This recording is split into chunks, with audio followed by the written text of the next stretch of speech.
लीजिए कक्षा 12 के सभी विद्यार्थियों, जिस घड़ी का इंतजार कर रहे थे, जी हाँ, आपका जो पेपर है आज है।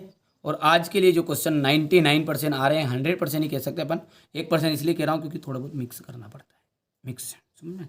तो इसमें से अधिकतर क्वेश्चन आपको आज दिखेंगे। कुछ बातें ऐसी होती हैं जिनको इशारे में बताया जाता है। तो चलिए, जिन बच्चों को विश्वास है, जिनको नहीं है वो भी कर लो, क्योंकि ऐसा नहीं हो कि भरोसा नहीं करके जाओ ना कि आज आए पेपर में क्या करोगे फिर। तो चलिए शुरू करते हैं। पारगम्य झिल्ली रासायनिक रूप से है, अर्ध पारगम्य झिल्ली जो है रासायनिक रूप से क्या है, कॉपर फेरो साइनाइड। तो यहाँ पर पहला ही आंसर तो गलत हो जाएगा, फेरी साइनाइड है, फेरो साइनाइड नहीं है, फेरी साइनाइड है ना, बा ऑप्शन राइट रहेगा।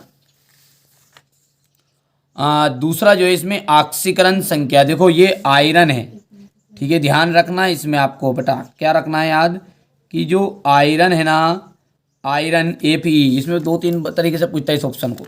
आयरन की जो ऑक्सीकरण अवस्था है वो आपकी कितनी है, तो आयरन जो है ना उसकी ऑक्सीकरण अवस्था अपनी रहेगी 2 + 2, क्या रहेगी, +2।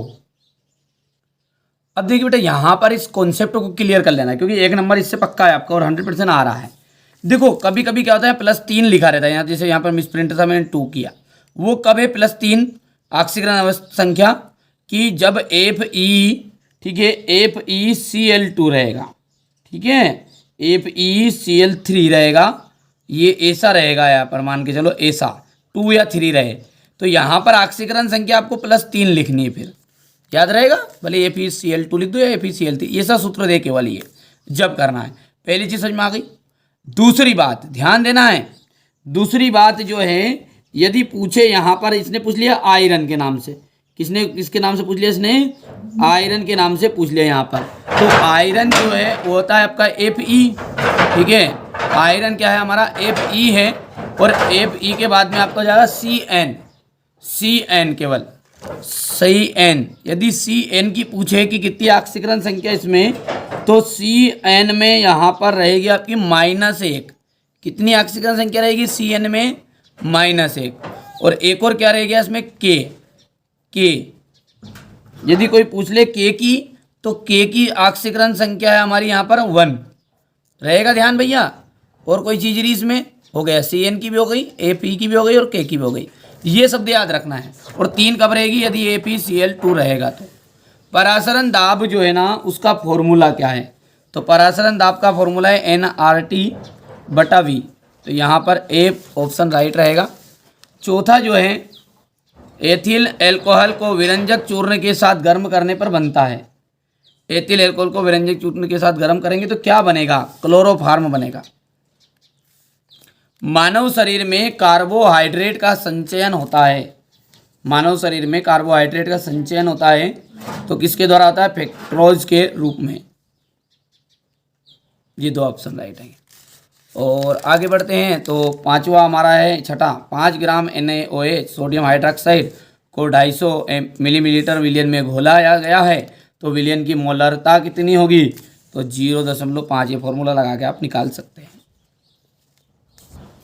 यदि हम बात करें यहाँ से choose of the correct option के इंग्लिश मीडियम वाले बच्चों के लिए, तो पहले का आपका हो गया B, दूसरे का यहाँ पर देख सकते हैं मिसप्रिंट है ये, तो +2 लिखना आपको, ठीक है, +3 कब रहेगी मैंने बता दिया आपको ऊपर, आपको यहाँ पर ए ऑप्शन राइट है।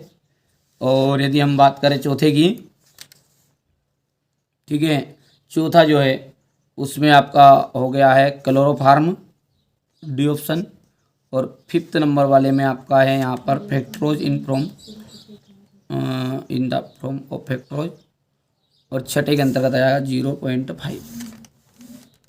हो गया भैया, बढ़िया से ये आप इसको यहाँ से यहाँ तक कर सकते।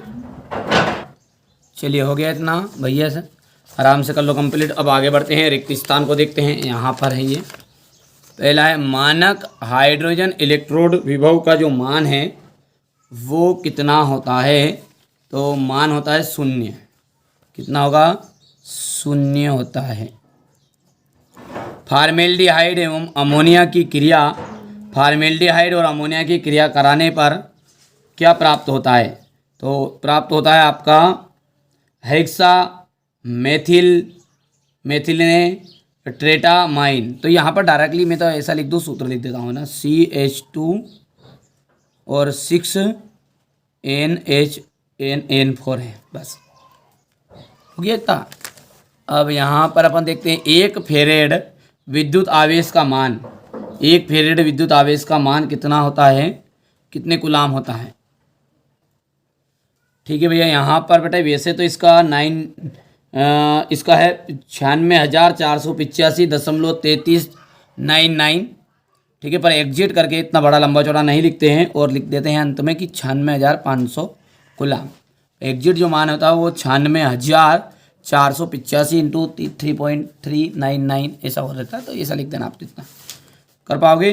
विटामिन B2 जो है उसका रासायनिक नाम क्या है, राइबोफ्लेविन।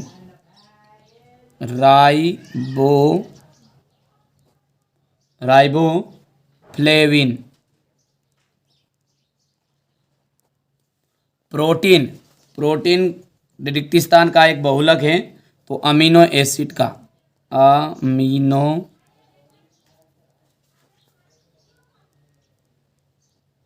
एसिड का एक बहुलक है।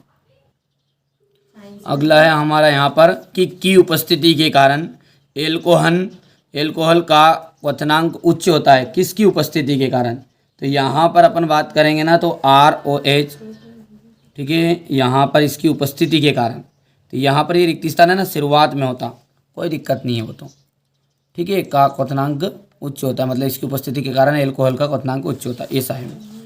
ठीक है भैया, यहाँ पर अपना फिल इन द ब्लैंक्स हो जाएगा। ये इसका आपको लिख देना ROH। बाकी तो सारी चीज़ें इंग्लिश मीडियम की भर दी है, क्या करना है जीवन में बेटा, अच्छे से पढ़ना है ना। चलिए, यहाँ पर सत्य सत्य हो गया, ये हो गया है। और जोड़ी की हम बात करें तो विशिष्ट चालकता, देखिए विशिष्ट चालकता का जाएगा ohm, metre inverse, centimetre inverse. Tetra chloromethane का जाएगा पायरीन। C6H5SO2Cl का जाएगा हिंसबर्ग अभिकर्मक, क्या जाएगा, हिंसबर्ग अभिकर्मक आ जाएगा। चौथा जो है सुक्रोज का आएगा C12H22O11। और डाई एथिल ईथर का जाएगा निश्चेतक, आ गया। यहाँ पर अपन बात करें आगे की तो ये सही जोड़ी है आपकी क्वेश्चन नंबर 4 की। हो गया है तुमको हो गया। ये क्वेश्चन नंबर 4 हो गया हमारा यहाँ से। और ये क्वेश्चन नंबर 5 जो है इसको देखिए, यहाँ पर डी ब्लॉक के तत्वों का सामान्य इलेक्ट्रॉनिक विन्यास लिखिए, तो ये हो जाएगा आपका। और EDTA का रासायनिक नाम क्या है, ethylene diamine tetra acetic acid. Aromatic aldehyde का सोडियम कार्बोक्सिलेट की उपस्थिति में एसिड एंड्राइड के साथ गर्म करने पर कौन सा यौगिक प्राप्त होगा, तो असंतृप्त एरोमेटिक कार्बोक्सिलिक अम्ल। नाइट्रोबेंजीन कहलाता है मेरबेन का तेल। रक्त का थक्का बनने में सहायक प्रोटीन का नाम बताइए, तो फाइब्रिन।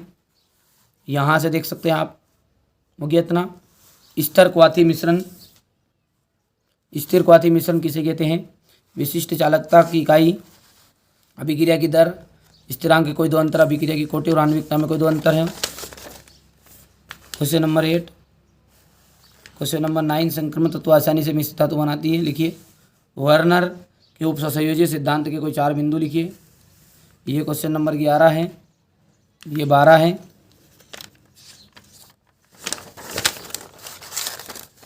ये क्वेश्चन नंबर 13। अर्धायुकाल की परिभाषा लिखिए। दर्शाइए कि प्रथम कोटि की अभिक्रिया 99% 9.9% पूर्ण होती है, तो अर्धायुकाल 10 का 10 गुना होता है। ठीक है, क्वेश्चन नंबर 14 हो गया बाबू। यहाँ पर ये रहा आपका क्वेश्चन नंबर 15, ये रहेगा आपका अथवा वाला। इसके बाद में RNA और DNA में अंतर, ये यहाँ पर हो गया है क्वेश्चन नंबर 17, 18 और क्वेश्चन नंबर 19 हो गया है क्वेश्चन नंबर 20। इनको जरूर हमारे मामा की तादी में दलूल आना, तो उसी तरीके से तुम भाई साहब इसको जरूर करके जाना, क्योंकि इनमें से मैंने कह दिया आपको कि 50 से 60 नंबर का आ जाएगा तो आ जाएगा, बाकी आगे आपकी मर्जी है। बाकी मैंने रिसर्च करके बताए हैं, कंटेंट वही बताने की कोशिश की है। और अभी तक आपने 30-40 क्वेश्चन नहीं लिए हैं मेरे वाले, तो उनको ले लो आप, वहाँ पे आपको जरूर मिलेंगे। मोबाइल नंबर दिए गए हैं, उस पर डायरेक्टली आप कॉल करो। 100-150 रुपये ज़्यादा खर्चा नहीं रहेगा, 100 रुपये मात्र कर दूंगा, और उसमें आप पूरे क्वेश्चन ले लो, उसमें से आपके पूरे 99% सुबह आ रहे हैं। कुछ बातें ऐसी होती हैं जिनको अपन इशारे में कहते हैं, तो समझ जाया करो। ठीक है, चलिए तो मिलते हैं अगले वीडियो में।